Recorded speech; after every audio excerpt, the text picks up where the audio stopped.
What's up, guys? This is Jeff from Sorta Healthy, and today we are talking about something very important. Is starting your own personal training business worth it? This is something that I have talked about indirectly in previous videos, but in today's video I will tackle this topic head on and dissect it piece by piece. Essentially, after watching this video, you will know if starting a personal training business is the right move for you or not. Why am I making this video now? I'm gonna level with you guys a little bit. I'm making this video now for two reasons. One, I'm mad because there are basically no good resources to help trainers make proper business decisions. When I started up my training business, I felt like a blindfolded person searching in a dark cave for answers. There are fake gurus around every corner in personal training, but no one helpful. I basically had to figure things out on my own, and I'm confident that I can help you to not have to go through that yourself. Reason two, I'm ready to break down what's worked for me, business-wise, in more detail over the course of several videos, and this one will be the first. This one is first because before I can tell you how to run a successful training business, which I will in upcoming videos, we first need to discuss if that's even worth it or not. And the answer is yes, there are multiple answers. May surprise you. Before we get into all the technical talk, all I ask is that you consider liking the video and subscribing to the channel if you haven't done so already. This is the best way to help support this channel, which is a free resource for all fitness professionals. Thank you very much for the support, everyone. I really do appreciate it. So is starting your own training business worth it? What you're probably thinking if you've done training for any meaningful length of time is yes, it's absolutely worth it. But you might be missing the big picture. When you work at a gym or a private training studio, that facility is likely charging your clients a pretty hefty fee for personal training. For simplicity's sake, let's say they're making you charge your clients $70 an hour for one-on-one training. Of that $70, you probably get around $25 to $30, maybe a little less, maybe a little more, depending on a few things such as your experience, certifications, etc. In this scenario, the gym is making $40 to $45 for the session that you just did all the work on. What the f***?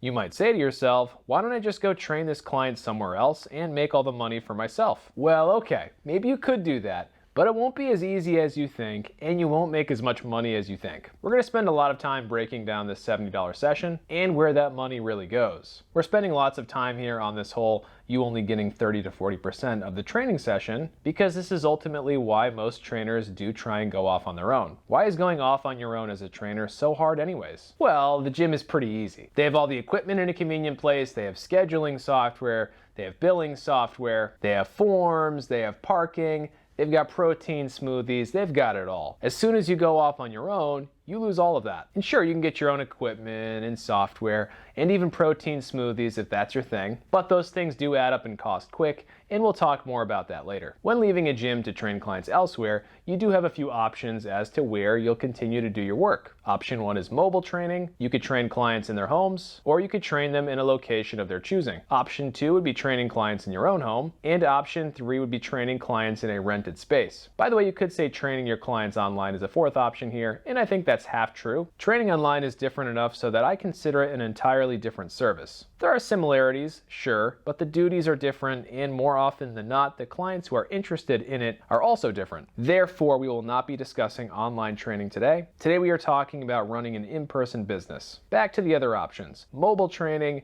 training clients in your home, or training in a rented space. All these options can work, but all come with fairly extreme drawbacks. When it comes to mobile training, you waste a ton of time traveling from client to client. This extra time between sessions means lots of sitting around in your car in weird parking lots, wasting time. Trust me, I speak from experience here. If you live in a city, you might not be in a car, but my point still stands. You're wasting time commuting to your clients, you're wasting time in between sessions. It's just not ideal. Of course, you are wasting actual money commuting to these clients as well. This all being said, this type of training can be a great way to start a training business that will later evolve into something else. Option two is training clients in your own home. And this option might not work for you because, well, you might not have a home that you can train clients in. Even if you do have a home, it might not actually be legal to train clients there. Many clients may also just not be interested in training in your home. I don't know. Depends on you, your home, and what kind of clients you're trying to attract. Option three is to rent space. And this can be a good option whether you're transferring out of a gym and renting space in a facility and then training your clients there, or maybe you're a little later into your career, you have a bit of a following already, and you just want to start your own full-on studio. Either of those two things I just mentioned can be good options. Of course, the downside here is the cost. If you're renting space in someone else's facility, you are going to have to pay rent. Your rent is either going to be a flat rate or it's going to be a percentage of your training sessions. Either way, this probably isn't going to be that cheap. And if you rent your own full-on facility,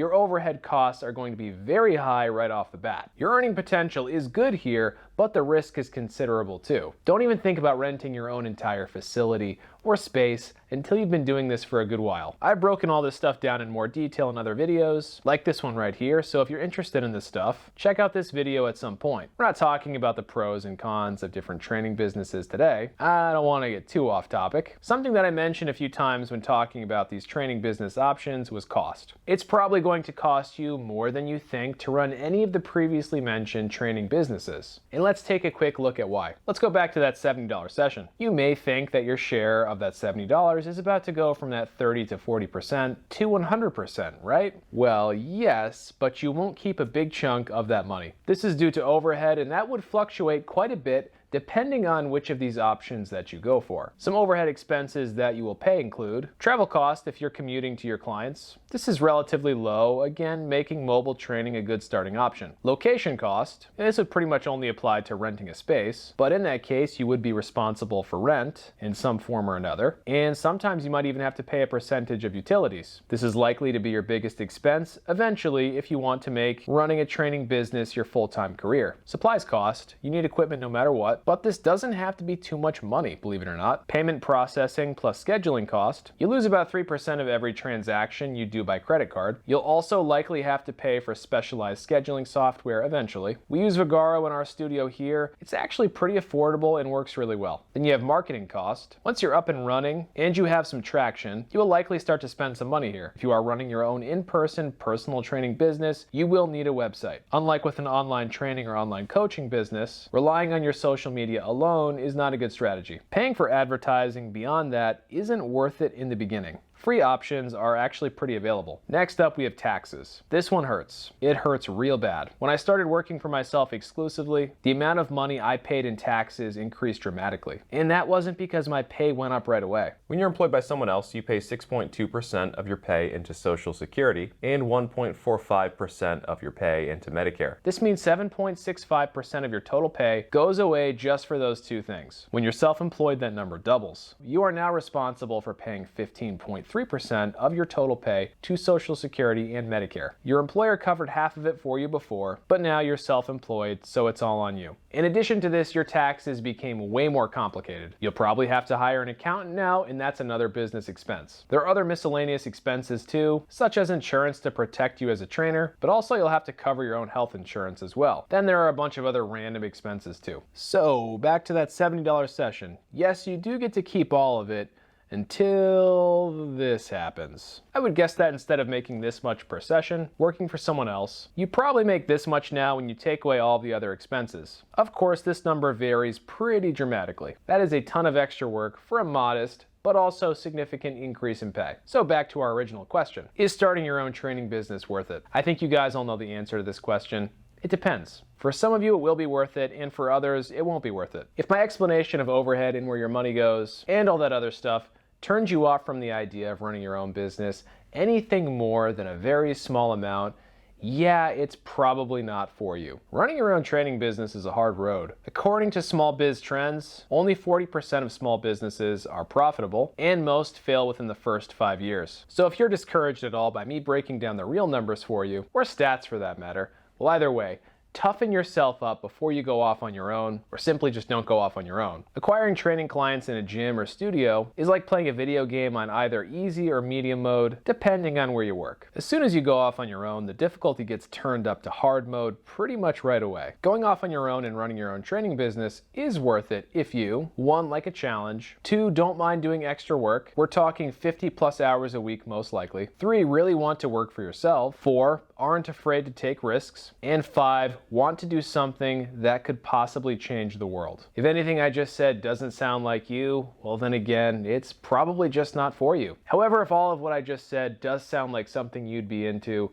you need to go for it. You will regret it if you don't. For me, yes, going off on my own was partially about the money. I was more skilled, qualified, and hardworking than my pay would have you believe. Wanting more money probably isn't enough though. Again, the potential to make more money is there, but the road to make it happen is hard. There are far easier ways to make a good living than running a training business. I think to make it as a small business owner, especially a personal training small business owner, you need to have a deeper motivation than just making money. My wife Alexis's deeper motivation is that she basically finds helping people to lose weight and become healthier incredibly rewarding. I think she would do it for free, but the fact that she can make a living doing it really just makes it all the better. This probably stems from the fact that she was overweight growing up, so she connects to many clients on a more personal level. I'm also motivated by this, but to be honest, my motivation for starting my personal training business and my YouTube channel both came from something entirely different. Initially, I got into personal training because I was fascinated by exercise science. I would spend my free time looking up exercises, what different supplements did,